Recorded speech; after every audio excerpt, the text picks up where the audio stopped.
তো আপনি এখানে বাঙালি যারা আছে তাদেরকে কি মেসেজ দিতে চাইছেন, এই ফেয়ারটা ভিজিট করুক বা কিরকম কি মেসেজ দিতে চাইছেন?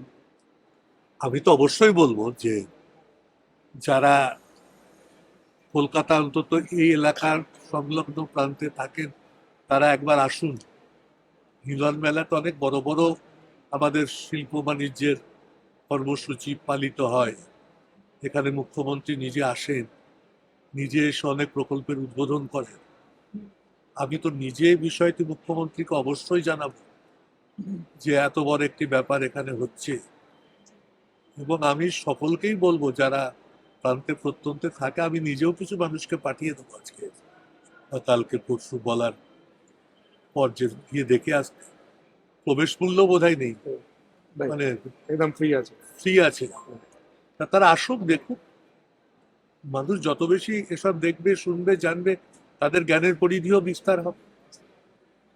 মানুষ তো আবিষ্কারের দিকেই চলবার বা চলতে বিশ্বাস করে। এটা নিশ্চয়ই সেক্ষেত্রে একটা বড় পদক্ষেপ।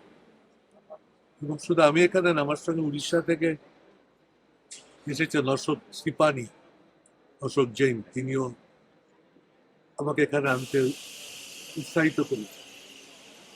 আমরা সকলে মিলে আজকে খুব ভালোভাবে ঘুরে এই জায়গাটা দেখলাম। আমি সবাইকে বলবো আমার কণ্ঠস্বর যাদের কাছে পৌঁছাচ্ছে বা এটা যদি কেউ শুনবার সুযোগ যাদের হচ্ছে, তারা একবার করে আগামী 48 ঘন্টা এই প্যাভিলিয়ন খোলা থাকবে, এখানে আসতে এবং দেখতে এবং পরবর্তীকালে আমাকে জানাতে। যারা যারা দেখে গিয়ে আমাকে জানাবে, আমি তারা মনে করবো আমার কথা খুব শোনে। Thank you, thank you. Thank you for your time, sir. Shivani ji, एक एक क्वेश्चन आपसे लेना है। चूंकि उड़ीसा में आप भी टेक्सटाइल मर्चेंट एसोसिएशन के प्रेसिडेंट हैं, तो आप भी उड़ीसा के अंदर में अगर इसको कन्वे करें तो बहुत अच्छा रहेगा।